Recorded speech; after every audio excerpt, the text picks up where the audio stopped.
말씀 봉독하겠습니다. 오늘의 말씀 본문은 마태복음 11장 25절부터 30절입니다. 그때 예수께서 대답하여 이르시되 천지의 주제이신 아버지여, 이것을 지혜롭고 슬기 있는 자들에게는 숨기시고 어린아이들에게는 나타내심을 감사하나이다. 옳소이다. 이렇게 된 것이 아버지의 뜻이니이다. 내 아버지께서 모든 것을 내게 주셨으니 아버지 외에는 아들을 아는 자가 없고 아들과 또 아들의 소원대로 계시를 받는 자 외에는 아버지를 아는 자가 없느니라. 수고하고 무거운 짐진 자들아, 다 내게로 오라. 내가 너희를 쉬게 하리라. 나는 마음이 온유하고 겸손하니 나의 멍에를 메고 내게 배우라. 그리하면 너희 마음이 쉼을 얻으리니 이는 내 멍에는 쉽고 내 짐은 가벼움이라 하시니라. 아멘. 샬롬. 여러분 모두를 축복하고 또 환영합니다. 사실 이 구절은 제가 시맨 돼가지고, 그러니까 기독교인이 되기 전이죠. 예수님을 영접하기 전에 CCC에 와가지고 제일 먼저 성경을 안 외우면 밥을 안 줬거든요. 끝나고 나서. 그래서 성경 구절을 외우고 나야지 거기서 밥을 퍼줬어요. 제일 먼저 외웠던 구절이 바로 마태복음 11장 28절이에요. 그래서 저한테 특별히 의미가 있는 구절을 포함하고 있는 영역인데, 어떤 주석가가 이런 말을 했습니다. 기독교에서 가장 핵심적인 구절을 하나 고르면 뭘까? 그런데 그분은 바로 이 부분을 골랐더라고요. 11장 28절에서 30절. 수고하고 무거운 짐진 자들아, 다 내게로 오라. 내가 너희를 쉬게 하겠다. 이 말씀이 무엇일까요? 왜 예수님께서는 우리 모두를 향해서 그 쉼의 중요성을 말씀하셨을까요? 그 당시뿐만 아니라 우리 현대인한테는, 특별히 여러분한테는 이것이 무슨 의미가 있는가? 한번 그런 각도로 우리가 생각을 해보고자 합니다. 첫째 뭐냐면은, 왜 우리 모두가 그런 쉼이 필요할까라고 하는 질문입니다. 여러분 혹시 그 영화 보셨는지 모르겠어요. 사실 지나간 영화지만 굉장히 많은 사람들이 그 영화를 갖다가 보고 감동을 받았던 영화입니다. 죽은 시인의 사회라고, 데드 포에트 소사이어티라고 하는 영화였죠. 사실 거기에 주인공은 참 이제 비극적으로 세상을 떠났지만, 사실 거기에 나오는 시가, 그것 때문에 유명해진 말이 카르페 디엠이라고 하는 말이 그 영화 때문에 굉장히 유명해집니다. 카르페 디엠이라고 하는 거는 바로 거기에 그 로마 시인인 호라티우스, 미국 사람들은 호라티우스라고 그러지 않고 호레이스라고 부릅니다. 그 호라티우스라고 하는 시인이 시 중에 굉장히 멋진 말이 나오죠. 이렇게 얘기합니다. 짧은 우리네 인생에 긴 욕심일랑 잘라내라. 말하는 새도 우리를 시세운 세월은 흘러갔다. 무슨 말입니까? 이 말하는 동안에도 우리를 시샘하는 세월은 흘러간다. 그래서 내일을 믿지 마라, 오늘을 즐겨라. 그게 바로 카르페 디엠이라고 하는 시의 그 나오는 부분입니다. 그것 때문에 유명해졌는데, 사실은 저는 이걸 보면서 그런 생각을 한번 해봅니다. 여기서 호라티우스는 무슨 말을 하는 것일까? 여러분들에게는 또 무슨 말을 하는 것일까? 이 순간에 앉아 있으면서도 여러분 생각은 지금 다양한 것을 지나갑니다. 제 얘기를 들으면서 제 얘기를 듣는 분도 있지만 머릿속에는 다른 것들이 많이 오갈 겁니다. 그렇죠? 제가 그랬으니까 알아요. 근데 왜 그러냐면요, 많은 사람들이 특별히 미래에 대한 생각, 자신의 계획에 대한 생각, 그래서 앞으로 뭘 할까에 대한 생각으로 지금 현재 주어진 순간을 온전히 초점을 맞추지 못한다는 것을 사실 얘기하고 있는 거예요. 호라티우스는 그렇기 때문에 지금 미래는 중요한 게 아니다, 현재를 즐겨라, 그거는 아니에요. 사실은요. 사실 그걸 염두에 두면서 이 시를 보아야 되는데, 사실 예수님께서 오늘 이 말씀하시잖아요. 수고하고 무거운 짐진 자들아, 다 내게로 오라. 내게로 너희를 쉬게 하겠다. 그래서 내 멍에를 메라 그러시거든요. 그게 그 당시 사람한테만, 특별한 사람들한테 할 말일까요? 아니에요. 사실 보면 특별한 사람이 아니에요. 모든 사람한테 하는데, 우리도 여기에 보면 예외가 아니에요. 왜 그러냐면 이 호라티우스라는 사람이 무슨 말을 남기냐면 굉장히 유명한 말을 하나 남깁니다. 그 말이 어떻게 보면 이 카르페 디엠과 더불어서 더 유명한 말인데요. 이런 말을 남깁니다. 어느 누구도 만족하며 살지 못한다라고 하는 말입니다. 그래서 no one lives content라고 하는 굉장히 유명한 말을 남겨요. 모든 사람이 불만을 하고 있고 만족하지 못하고 살고 있다. 왜 그럴까? 왜 사람들은 만족하지 못할까? 그것을 갖다가 현대 시인 중에 유명한 미국 시인 중에 있죠. 호레이스 월리스 스티븐스라고 하는 그 시인이 유명한 시인입니다. 그 시인이 또 더 한마디 나갔습니다. 뭐냐면 심지어 만족한 순간에도 모든 사람은 영원히 없어지지 않을 행복을 추구한다. 무슨 말일까 한번 잘 생각해 볼 필요가 있습니다. 사실 그 시인의 굉장히 압축된 표현 속에 너무나 많은 것들이 있습니다. 왜냐하면 그 월리스 스티븐스라는 사람이 인생을 살아오면서 발견한 게 뭡니까? 뭔가 그것만 있으면은 행복하고 행복했는데 문제는 뭐냐면 그게 영원하지 않다라고 하는 거예요. 있다가 없어져요. 사랑하는 사람도 떠나요. 자기가 추구했던 행복도 남아있을 줄 알았는데 다 떠나요. 그러니까 그런 것을 경험하면서 여러분 그렇잖아요.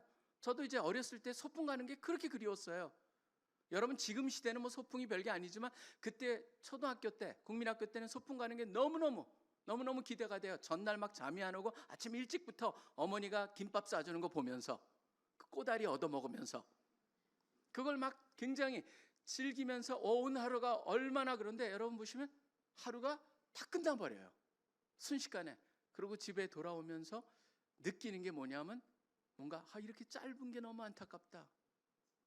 사실은 이 세상에는 많은 것들이 그렇다는 거죠. 저는 이 호라티우스라고 하는 그 시인이 말한 것과 그다음에 월리스 스티븐스라고 하는 사람이 말한 것을 연결해 가지고 한번 우리가 생각해 볼 필요가 있다라고 하는 겁니다. 헨리 입센이라고 하는 유명한 노르웨이의 시인이며 또 극작가죠. 그 사람은 또 굉장히 멋지게 이 모든 것을 인간을 갖다 표현하는데 인간한테 요걸 빼버리면은 불행해진다라고 하는 겁니다. 그게 뭔지 아십니까? 그 사람은 그걸 갖다 life lie라고 했습니다. 삶의 거짓말. 그것만 있으면 나는 행복할 텐데, 그것만 얻으면 나는 괜찮아질 텐데, 근데 그게 없어지는 순간 그 사람은 더 이상 삶한 의미가 없어지기 때문에 이 세상을 포기해버리는. 그러니까 라이프 라이라고 하는 것이 다 누구한테나 있다라고 하는 겁니다. 모든 사람이 그렇습니다. 저는 여러분도 마찬가지일 거라고 생각을 합니다. 여러분도 대학에서 지금 공부를 하면서 뭡니까? 이것만 이룬다면은, 저것만 이룬다면은, 저기에만 들어간다면은, 저런 일만 나한테 일어난다면은 나는 아마 행복할 거야. 그런데 이 세 사람의 얘기를 여러분이 들으면서 시인들, 압축된 용어를 들으면서 결국 no one lives content. 어느 누구도 만족하며 살 수 없고 심지어인 그런 만족 중에서도 unperishable, 무너질 수 없고 망가뜨리지 않는 그러한 bliss, 그러한 행복을 원한다라고 하는 것. 그리고 모든 사람이 lie 속에 갇혀서 그것만 얻어주면 행복할 줄 알지만 결론적으로 그거는 영원한 파랑새로서 존재한다고 하는 것이죠. 그게 인간이에요. 저도 그렇고 여러분도 그렇습니다. 예외가 하나도 없습니다. 모든 사람이 그렇게 살아요. 그거를 예수님이 보고 계시는 거죠. 그러면서 그 예수님이 말씀하시는 게 바로 뭡니까? 진정 인생에서 쉼을 얻을 수 있고 쉼을 줄 수 있는 건 바로 그런 걸 얻어서가 아니야. 나를 통해서만이 그걸 얻을 수 있다라고 말씀을 하고 계시는 거예요. 사실 이거를 들은 분들은 지금 이 얘기를 듣고 있는 유대인들의 대부분 사람들은 사실 마태복음 23장의 그 상황을 경험하고 있는 사람들입니다. 잠깐 한번 보시죠. 마태복음 23장 3절과 4절을 보시면 여러분들이 그렇구나, 저게 그 당시의 분위기였구나를 알 수가 있을 겁니다. 예수님께서 가르쳐 주십니다. 바로 바리새인과 서기관들을 향하여서 그러므로 무엇이든지 그들이 말하는 바를 행하고 지키되, 그들의 말 자체는 가르치면 괜찮다는 거예요. 가르침은 옳은 거예요. 그런데 그들이 하는 행위를 본받지 말라. 그들은 말만 하고 행하지 아니하며, 더 나아가서 어떻게 됩니까? 또 무거운 짐을 묶고 사람의 어깨에 지우되 자기는 이것을 한 손가락으로도 움직이려 하지 아니하며 라고 말하고 있습니다. 이렇게 하지 너희가 구원을 얻어, 이렇게 하지 너희가 하나님께서 의인이라고 칭할 것이다 라고 얘기하면서 자기들은 그렇게 살지도 않으면서 더 나아가서 뭡니까? 돕지도 않아요. 여러분들이 그 상황 속에서 예수님께서 그들을 향해서 수고하고 무거운 짐진 자들아, 그것을 쫓느라고 얼마나 힘드니 라고 말씀하시지만, 저는 지금은 우리가 율법도 없습니다, 쫓아야 될 것도 없습니다. 그렇지만 지금은 다른 것들이 있죠. 저것만 얻는다면 우리의 인생이 달라질 거야 라고 말하는 그런 수많은 세상이 우리한테 외치는 말들, 그것을 향해서도 동일한 말이 주어진다고 하는 겁니다. 여러분, 램 수면이라는 게 있죠. REM, Rapid Eye Movement. 램 수면이라고 하는 게 그게 없잖아요. 그러면요, 사람들이 잠을 자도 전혀 피로가 안 풀려요. 참 희한한 겁니다. 램 수면을 갖다 연구해 보면서 지금 우리 간사님들 중에서도 그것 때문에 지금 치료받고 계시는 분들이 있어요. 그래서 제가 기도하고 있는데요. 사실 그 램 수면을 보면서 램 수면 때 무슨 일이 일어나냐면은 여기 안에 편도체라고 하는 게 우리 안에 있는데, 그 아미그달라라고 하는 그 편도체가 그때 어떻게 활성화가 되느냐에 따라서 우리의 중장기 기억력과 함께 감정 조절까지 다 연결이 돼 있다는 거예요. 그러니까 램 수면이 우리한테 얼마나 중요한지. 그래서 저도 지난번에 요 삼성 보면은 그게 있잖아요, 여러분. 잡는 거. 요새 수면을 갖다 조사해 봅니다. 그래서 깊은 수면 얼마 잤다, 램 수면 얼마 잤다. 그래서 제가 한동안 차고 잡았어요. 내 램 수면이 어떤가. 그랬더니 제법 자더라고요. 그래서 제가 다행이다. 그래서 요새는 안 차고 잡니다. 근데 제가 이제 램 수면을 갖다 보게 된 게 바로 그게 없으면 우리가 그렇게 피곤하구나. 근데 예수님께서 무슨 말씀하고 계시는 거예요? 영적인 램 수면은 나를 통해서만이 주어진다는 것을 가르치고 계시죠. 모든 사람한테 예외가 없다는 겁니다. 모두가 다 쉼이 필요합니다. 그래야지 우리가 이 세상에서 바로 맡겨진 일들, 해야 될 일들을 힘차게 할 수가 있는 것이죠. 건강하게. 예수님께서는 바로 영적인 램 수면을 주실 수 있는, 쉼을 주실 수 있는 그런 분이다. 모두가 그것이 필요하다고 하는 겁니다. 자, 그렇다면은 그 쉼이라고 하는 성격은 무엇일까? 라고 하면 생각을 해보기를 원합니다. 사실은 어떻게 보면은 굉장히 우리의 그 직관적으로 봤을 때 뭐가 문제가 있는 것 같아요. 왜 그러냐면 잘 보세요. 29절에 보면 다 오라고 그러더니 그냥 믿어라 그러지 않고 뭐라고 합니까? 나는 마음이 온유하고 겸손하니, 그래서 싹 앞에 깔아놓으시고 뭐라고 하세요? 나의 멍에를 매. 멍에라고 하는 우리가 딱 듣는 순간 뭡니까? 멍에 노 땡큐라는 생각이 들지 않아요? 우린 일단 즉각적으로 나오는 반응이 뭐예요? 멍에, 그런 거 싫어요. 마치 뭐하냐? 족쇄와 같은 느낌이 있습니다. 나를 갖다가 얽혀매? 지금 다른 데 얽혀매가지고 거기서 자유롭게 해달라고 그러는데 예수님께서 하시는 말씀은 나한테 와서 내 거 매. 무슨 말일까?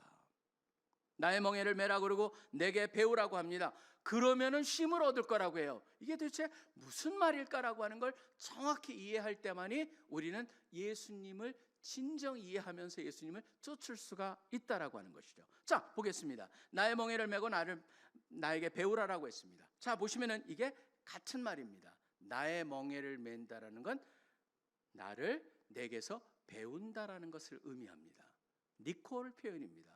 동일한 말을 두 번 말하고 있는 겁니다. 근데 여러분들 이것을 잘 보실 필요가 있습니다. 우리는 사실은 어떻게 보면 그 옛날 시대에 여러분 누구의 제자가 된다는 건 어떻게 됩니까? 여러분 특별히 옛날에 중국 영화 한참 무술 영화 보실 때 쿵푸 영화 보면 어떻게 됩니까? 쿵푸 그 도사에 쫓아가 가지고 배울 때는 어떻게 스승한테 가서는요. 집안 걸레질부터 온갖 물 길어오는 그런 것부터 다 시작을 합니다. 온갖 그 스승 전체의 말만 끄떡하면은 그걸 다 쫓게 돼 있습니다. 그게 뭡니까? 결국은 스승이 제자의 모든 삶을 완전히 독점하며 주관한다라고 하는 게 전제가 돼 있고, 그게 그 당시에 일어나는 거예요. 스승이 제자를 선택하는 게 아닙니다. 제자가 스승을 선택합니다.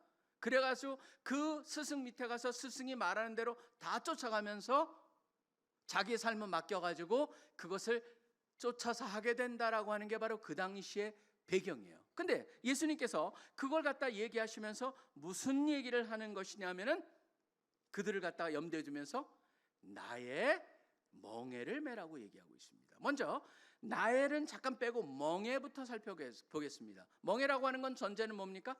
뭔가 짐을 지운다라는 게 전제가 되어 있습니다. 멍에는요, 멍에를 갖다가 한다는 건 뭐냐? 뭔가 끌 게 있다라고 하는 거예요. 그게 없는 멍에라는 건 존재하지가 않습니다. 자, 그렇다면 여기에 전제가 뭐가 있습니까? 여러분, 굉장히 중요한 전제가 있습니다. 어느 사람도 예외 없이 짐을 끌고 있다라고 하는 겁니다. 어느 사람도 예외 없이 짐을 끌고 있습니다. 여러분, 이게 밥 딜런이라는 사람이 옛날에 밥 딜런이라고, 사실 여러분들은 잘 그 밥 딜런, 저희 때만 해도 밥 딜런은 뭐 대단한 음유 시인이었습니다. 지금도 뭐 그것 때문에 사실 여러분 오스카상, 아니 갑자기 노벨상까지 받았던 사람이죠.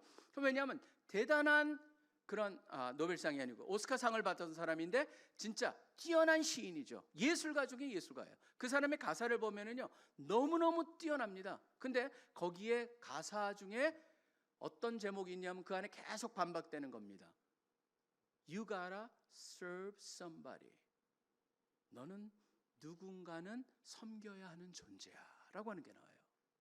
그게 바로 이 사람이 하기 때문에, 이것 때문에 굉장히 사실 존 레넌 같은 사람은 그러한 복음의 메시지가 들어가는 밥 딜런의 메시지를 너무 싫어했어요. 그러다 보니까 뭐냐면 serve yourself라고 하는 얘기까지도 자기 가사를 만들어서 그 곡을 만들어 가지고 막 거기에 대변할 정도로 굉장히 무리를 일으켰지만 굉장히 사람들한테 관심을 받았던 얘기입니다. 뭐냐면 누구나 예외 없이 뭔가를 섬기고 있다는 겁니다. 어떤 사람은 돈을 섬깁니다. 어떤 사람은 돈한테 멍에가 되어 있습니다. 어떤 사람은 관계의 멍에가 되어 있습니다. 그 관계가 끊어지면 자기는 끝날 것 같습니다. 어떤 사람은 어머니로서 자식한테 그런 멍에를 맨 사람이 있습니다.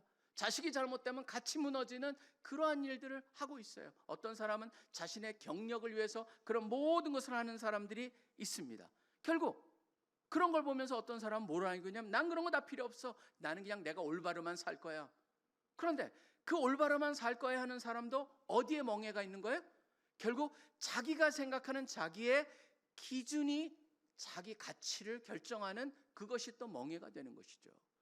멍해가 없는 사람은 하나도 없다라는 전제 내에서 예수님께서 나의 멍해, 그걸 지라고 합니다. 거기 보면은 여러분들이 아까 마태복음 23장하고 연결해 보면 뭐가 있습니까? 바리새인이나 서기관이나 그 모세율법을 가르치는 그러한 선생들은 던져주고 아무것도 도와주지 않고 자기들도 하지 않았습니다. 근데 예수님은 멍해를 얘기하면서 멍해, 나의 멍해는 어떤 거냐 하면 나도 뭔가를 해야 돼. 그렇고 너희가 그것을 피할 수는 없어. 그런데 나의 멍에는 다른 게 있어. 뭐냐면 가벼워라고 얘기하시면서 뭡니까? 나의 명하라고 하는데 두 가지가 있죠. 바리새인이나 서기관들이나 그런 사람은 전혀 도움이 없습니다. 근데 여기서 뭡니까? 내가 가벼운데도 불구하고 그 가벼운 것조차도 행할 수 있도록 내가 도와줄게라고 하는 얘기를 하고 계시는 거죠. 그게 바로 나의 멍에라고 하는 겁니다. 근데 누군데 그런 말을 믿을까요? 그래서 나라고 하는 걸 한번 생각을 해봅니다. 예수님께서 지금은 사실 이 장시 들었을 때 사람들은 알 수가 없죠. 예수님이 어떤 분일까? 근데 보십시오. 예수님 보시면요, 그분 하면 어떻게 무슨 주장을 하셨어요? 역사를 보면은 사람들이 종교 지도자들을 연구해 봅니다. 종교 지도자들 중에 그 당시에 가장 영향력이 있었던 사람들이 두 사람을 얘기합니다. 누구냐면 바로 부다랑 예수님을 얘기해요. 이게 바로 사람들이 일반적으로 종교를 연구하는 사람이 그 당시에 가장 영향력이 있었던 사람 부다랑 예수님을 얘기하는데, 부다한테 뭐라고 합니까? 당신이 누구십니까? 맨 처음에 그걸 얘기했죠. 도대체 당신이 어떤 존재예요? 라고 하는 질문을 던졌을 때 부다는 무슨 얘기를 합니까? 나는 신이란 얘기를 안 합니다. 근데 예수님은 나는 하나님이라고 얘기를 하십니다. 그게 바로 가장 커다란 차이였죠. 유일하게 죄를 용서해 줄 수 있다. 나는 심판자로 온다. 나를 본 자는 하나님을 보았다. 나를 아는 자는 나를 알을 통해서 하나님을 알 수 있다. 나를 영접하는 건 하나님을 영접하는 것이다. 사실 들여다보면요, 사람들이 너무 놀라운 그러한 주장을 계속하고 계세요. 심지어 아브라함 전에 I am이라고 얘기를 합니다. 무슨 말일까? 거기 보면 여러분들이 잘 보셔야 됩니다. 아브라함이 있기 전에 I was라고 얘기하지 않습니다. I am입니다. 지금 예수님은 I am, 영원한 I am이라고 말씀하고 계시는 거죠. 어제나 오늘이나 내일이나 동일할 것이다. 그건 뭡니까? 결국은 하나님이라고 하는 말이에요. 그리고 우리는 잘 알아야 될 게, 내가 인자, 하나님의 아들이라고 주장하는 걸 여러분 들으시면서 이게 무슨 말일까? 왜 근데 그 얘기를 듣자마자 유대인들이 돌로 치려고 그랬을까요? 여러분 그걸 잘 보셔야 됩니다. 왜냐하면 그 당시에 하나님의 아들이라고 말을 하는 건 바로 뭐냐면, 내가 결국 누구의 아들이라고 하는 것은 그 가진 모든 것이 아들이 그대로 상속받을 수 있기 때문에 결국은 아버지와 같은 존재라는 걸 주장하는 거예요. 내가 하나님의 아들이다 라고 하는 그 얘기를 했을 때 모든 사람들이 그를 돌로 치려고 했던 것은 바로 하나님과 동등됨을 주관하고 주장하는 거랑 같았기 때문이죠. 사실은 굉장히 많은 사람들한테 수수께끼 같은 그러한 질문들이었습니다. 도대체 어떤 존재길래 저럴 수 있는가라고 하는 것이죠. 많은 사람들이 얘기를 했죠. 종교는 다 뭐 팔 정도라든가, 불교는 이런 가지 이 정행 뭐 정언 뭐 그래가지고 이 정이라고 하는 걸로 시작한 팔 정도라고 하는 걸로 구원을 얻는다라고 얘기하고 있어요. 이슬람은 5개의 기둥을 통해서 그것만 하면 구원을 얻는다고 돼 있어요. 근데 예수님은 그렇게 얘기하지 않으세요. 진리를 얘기하시지만 본인이 진리라고 얘기하고 계세요. 도대체 이거를 보면서 여러분 어떻게 느낍니까? 어떤 사람은 이렇게 반응합니다. 그렇게 주장하는 분, 사실은 그분이 하나님인 건 내가 못 믿겠어. 근데 그분 가르침은 괜찮더라. 그런 분들이 있어요. 근데 여러분 그거 들어보면 그럴듯하죠. 사실은 그런 얘기는 간디도 그런 얘기를 했습니다. 유명한 사람들이 그런 얘기 굉장히 많이 합니다. 나는 예수님을 믿지 않지만 그분의 가르침은 너무 나한테 좋은 거야. 괜찮은 거야. 나는 그게 너무너무 좋아해. 그렇지만 여러분이 문제를 한번 생각해 보세요. 그분의 가르침은요, 그분의 어떤 분인가랑 밀접한 관계가 있어요. 뗄 수가 없어요. 보십시오. 그분이 용서를 얘기했습니다. 그분의 용서라는 것을 얘기할 때 여러분 잘 생각해 보십시오. 내가 너의 죄를 용서한다라고 그랬을 때 그 문맥 속에서 용서가 나와요. 자, 그분이 누군데 용서를 해줍니까? 결국은 용서해 줄 수 있는 사람은 뭐예요? 어떤 사람이 그 존재를 향하여서 뭔가 해를 가했기 때문에 용서를 해주는 거죠. 다른 사람이, 저 사람이 누가 때렸는데 내가 가서 미안해, 그래봤자 의미가 없는 거죠. 내가 용서해 준다는 건 뭐예요? 결국 어떤 사람이 어떤 사람한테 한 행위가 그 사람한테 한 거지만 궁극적으로 바로 그 사람의, 여러분 잘 아시다시피 모든 주인의 종한테 해를 가한 건 그 주인한테 해를 가한 거랑 똑같습니다. 그렇기 때문에 하나님의 모든 존재, 하나님의 소유인 자를 향하여서 해를 가한 건 결국 하나님을 향해서 해를 가한 것이다라고 하는 전제가 있기 때문에 예수님께서 바로 내가 너희 죄를 용서해 준다. 결국은 용서란다는요, 그것을 용서할 수 있는 그 예수 그리스도가 어떤 분인가랑 메시지랑 떼어낼 수가 없다라는 것을 그럼 기억을 해야 됩니다. 이걸 보면서 C.S. 루이스가 유명한 말을 합니다. 결국은 이걸 보면서 그렇게 주장하는 사람들한테 결국 잘 생각해봐라. 사실은 이런 모든 것들을 생각해 봤을 때 어떤 사람들은 얘기하죠. 지금 이런 모든 것들은 결국 나중에 만들어진 전설 아니야? 여러분 보십시오. 생각해 보십시오. 전설이라면요, 전설이라고 하는 것 자체를 갖다가 보면은 만들어진 것, 조작된 것. 나중에 교회가 커다 보니까 교회가 그 리더들이 자기네의 그 권위를 정당하기 위해서 만든 거야. 근데 여러분 잘 보십시오. 성경이 예수님이 돌아가신 후에 가장 빨리 쓰여진 건요, 바로 서신서인데 그건 예수님 돌아가시고 한 15에서 20년 지나고 쓴 거예요. 복음서는 길어봤자 40년이에요. 제일 먼저 써진 게 마가복음 같은 경우에. 여러분 제가 40년 그럼 그 긴 거 같은데, 자 그렇다면 지금 엑스플로 74, 50주년 우리가 지금 기념하고 있어요. 어떤 사람이 와가지고 엑스플로 74 할 때 여의도 상공에 예수님이 나타나셨다라고 주장한다고 생각해 봅시다. 그러면 여러분 그걸 지금 확인이 가능합니까? 확인하지 않습니까? 당연히 가능하죠. 왜냐하면 그거를 경험했던 사람이 너무나 많거든요. 46년 전에 제가 예수님을 영접했어요. 심천에서.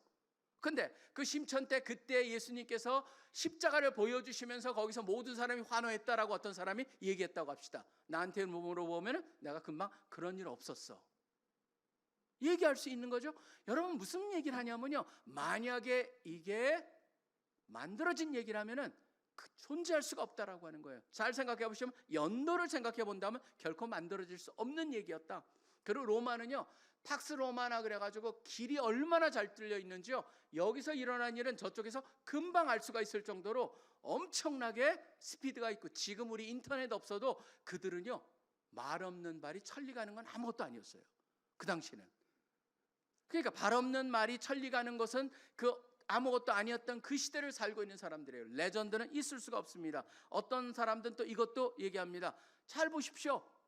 지금 성경을 읽다 보면은 예수님에 대한 모든 얘기들이 담여 있는 성경이 얼마나 이게 믿을 수 있어요. 그런데 여러분 보십시오. 만약에 나중에 종교 리더들이 리더자들이 만들었다면은 베드로에 대해 얘기한 것만 한번 보세요. 베드로가요, 자기 얘기를 그렇게 부끄럽게 꺼냈을까요? 거기 보면요, 베드로가 부인했다는 것뿐만 아니라 뭐까지 나옵니까? 저주했다는 얘기까지 나와요. 그게 리더로서 도움이 될까요? 또 간단히 얘기하면, 그 다음에 예수님의 부활이나 그런 것을 봤던 사람 첫 번째 증인 누굽니까? 다 여자들이에요. 그 당시 여자는요, 아무 증인의 가치가 없었던 상황입니다. 왜 해피름은 만들어내려면 여자로 만들어냅니까? 그 당시에 가장 신임이 갈 만한 사람들이 봤다라고 얘기를 하겠죠. 그리고 그것도 지적을 합니다. 어떤 사람들이.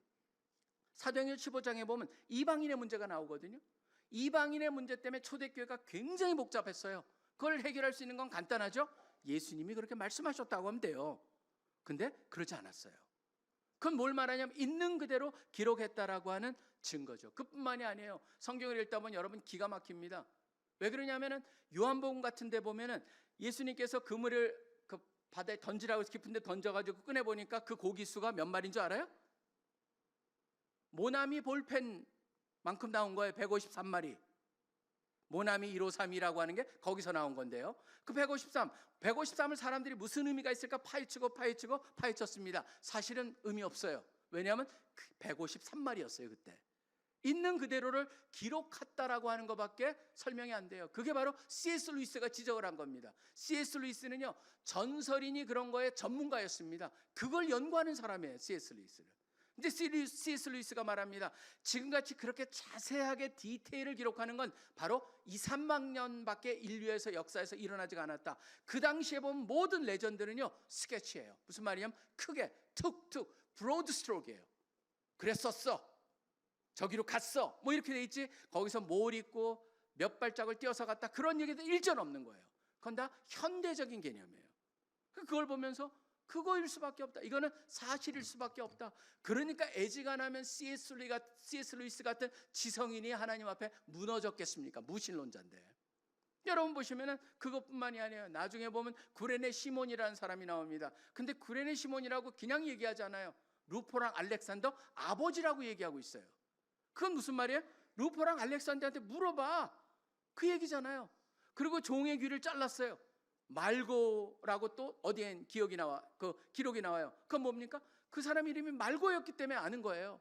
말고한테 물어봐라고 하는, 그것을 의도하는 것 같이 돼 있어요. 여러분 이런 걸 보면서 거기에 나와 있는 예수님의 모든 주장을 향해서 C.S. 루이스가 4개의 L로 반응할 수밖에 없다라고 해요. 첫째 뭐냐? 레전드. 두 번째는 루나틱, 미친놈. 세 번째는 라이어, 거짓말하는 자. 네 번째는 로드라고 하는 4개의 L 중에 하나밖에 없다. 자, 그렇다면은 레전드, 있을 수가 없다라고 했죠. 지금 암만 그래도 여러분 지금 말씀드린 것 같이 도저히 레전드일 수가 없다. 그러면은 루나틱, 라이어, 이 2개를 합해가지고 우리가 보더라도 간단히 본다면 뭡니까? 그런 레전드라, 아니 그 루나틱이나 라이어 같은 사람을 갖다 지금 20억 명이 쫓아요. 지금 그렇다고 그러더라도 그 당시에 사람들이 그걸 자기 목숨까지 버려가면서 쫓았을까요? 근데 어떤 사람이 너무 멋지게 얘기합니다. 루나틱이나 라이어일 수가 없는, 인간이 상상할 수 없는 그런 모든 면에서 균형을 가지고 있는 완벽한 인간이었다. 굉장히 자신감이 넘치지만 어느 누구나 쉽게 다가갈 수 있는 그러한 approachable, 다가갈 수 있는 사람이었다. 항상 겸손하지만 그에게는 자신뿐만 아니라 자신의 가치를 소중하게 여기고 인정하는 그런 모습이 있었다. 뭐 등등 해가지고 너무나 여기 보면은 그 humility without lack, slight lack of confidence, unhesitating authority without self-absorption 등등 해가지고 이 사람이 다 분석을 해놨어요. 예수님을 봐라. 모든 두 개의 극과 극의 모습 속에서 균형을 절묘하게 갖고 있는 너무나도 우리 인간이 상상조차 할 수 없는 인물이었다. 루나틱이냐 라이어일 수가 없다는 것이죠. 결국은 옵션 하나밖에 남지 않습니다. 로드입니다. 바로 주님이라고 하는 것이죠. 실질적으로 그렇습니다. 그분은 나를 뭐라고 합니까? 선생이라고 부르지 마라. 나를 선지자라 부르지 마라. 나는 하나님의 아들이다라고 얘기를 하셨어요. 우리를 향해서 주와 구원자가 되시겠다라고 말씀하신 것이죠. 그분의 메시지는요 분명합니다. 바로 내가 너희를 위해서 이 땅에 너희의 모습으로 왔다. 인간의 모습으로 살면서 너희들의 죄를 위해서 내가 십자가에 돌아가서 죽으며 또 내가 그 너희의 모든 죄를 해결하기 위해서 이 땅에 와서 그 일을 행하고자 왔다라고 하는 말을 분명히 하고 계세요. 그분이 메시지예요. 그분의 메시지가 바로 그런 분이 우리한테 뭐냐면 나의 멍에를 메고 나에게 배우라. 그럴 때 마음의 쉼을 얻을 수 있다라고 얘기합니다. 자, 그렇다면 마지막 질문입니다. 이러한 쉼을 어떻게 얻을 수 있을까요? 여러분 이미 답이 있습니다. 사실은 오늘 봉독을 하지 않았지만 20절부터 24절까지 나와 있는 굉장히 독특한 두 도시에 대한 얘기가 나옵니다. 고라시나 그다음에 벳세다야라고 하는 얘기가 나옵니다. 여기서는 예수님께서 기적을 굉장히 많이 행하셨습니다. 그런데 그 사람들이 회개하지 않습니다. 그 얘기를 하자마자 그 다음에 그걸 끝나자마자 25절에 무슨 얘기를 하냐면은 오히려 지혜롭고 슬기 있는 자들에겐 숨기시고 어린아이들에게 나타내심을 감사한다라고 되어 있습니다. 어린아이들에게 나타났다. 이게 무슨 말일까요? 여러분 예수님의 말씀을 들어보면요 마태복음 18장 3절에도 그게 나와요. 어린아이와 같이 되지 아니하면 그런 얘기가 나와요. 이게 무슨 말일까? 여러분 나중에 가서 어린아이 키워보면 알아요. 어린애들이 뭐 유치하게 되라 그런 건 1절 아니에요. 예수님께서 어린아이에 특별히 두 가지의 초점을 맞췄다고 저는 생각을 해요.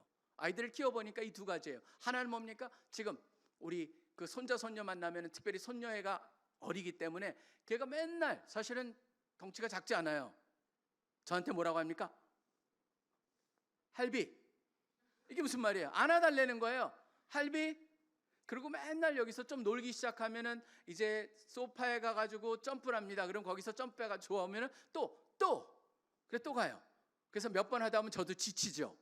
근데 계속 또 해요. 그게 사실 제가 느끼는 게 뭐냐면요. 애들은요. 그게 재밌고 좋기 때문에 계속 요청해요. 뭘 모릅니까? 부끄러움을 몰라요. 어떻게 보면 한도도 모르는 것 같아요. 사실은 제가 그걸 보면서 느끼는 게 뭐냐면 하나님이 우리한테 원하시는 게 뭐예요? 제가 기도에 대한 것 예수님이 가르쳐 주시는 걸 보면요.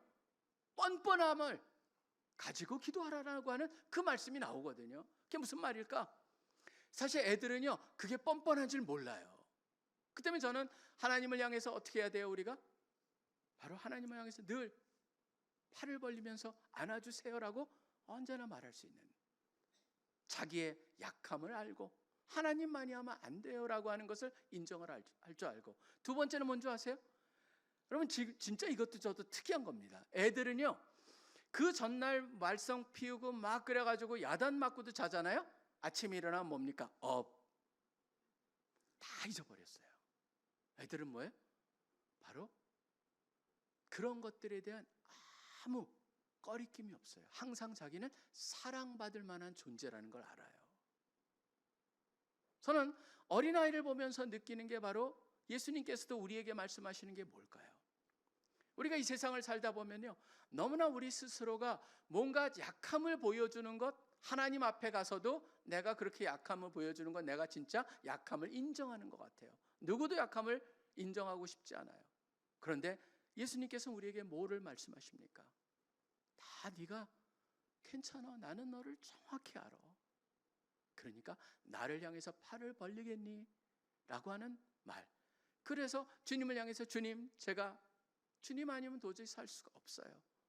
주님을 붙잡고 살고 싶어요 라고 인정하고 나아갈 때 예수님이 나의 주가 될 수 있으며, 늘 주님 나를 죽기까지 사랑하신 그 사랑, 변치 않는 그 사랑, 그렇기 때문에 내가 아무리 부족하고 아무리 무너지고 쓰러져도 변함없이 나를 사랑하시는 그런 사랑받을 만한 존재임을 알려주시니 감사합니다. 그래서 두려워하지 말고 담대하게 그분 앞에 나아갈 때 그분은 여러분을 받고 받아주시고 여기서 말씀하신 쉼을 주실 거라고 믿습니다. 예수님께서는 여러분들을 초대하고 있습니다. 믿는 사람도 때로는 그 예수님한테 멀어지고, 아까 찬양을 하는데 그 말씀이 참 많이 와닿습니다. 나를 불러주신 것 감사. 여러분들이 늘 예수님께서 우리를 위해 찾아오셨고 지금도 부르시고 계시고 늘 우리가 잘못 갈 때도 우리를 놓지 않으시는 예수님. 그렇기 때문에 우리는 그분에 함께 다가갈 수 있고 그분을 향해서 팔을 벌릴 수 있고 그분을 향해서 담대하게 나아갈 수가 있는 것입니다. 그 나아감을 통해서 여러분이 진정한 예수님만 주시는 영적인 REM, 바로 쉼을 얻는 여러분 되시고 힘을 얻어서 이 세상 속에 여러분이 해야 되는 일들을 넉넉하게 감당하시는 모든 분이 되시기를 간절히 축원합니다. 기도하겠습니다. 하나님 아버지, 감사하고 감사합니다. 온유하고 겸손하니 내게 와서 나의 멍에를 메고 나에게 배우라고 초대하고 계시는 예수님. 우리가 언제부턴가 세상 속에 우리가 짊어지고 있는 그 멍에를, 그 무거움 속에서 지쳐고 쓰러지고 그것이 인생이라 여기며 살아가고 있는 착각을 하는 가운데도 주님께서 지속적으로 말씀하고 계시니 감사합니다. 오늘 말씀을 드리며 다시 주님 앞에 담대하게 나아가길 원합니다.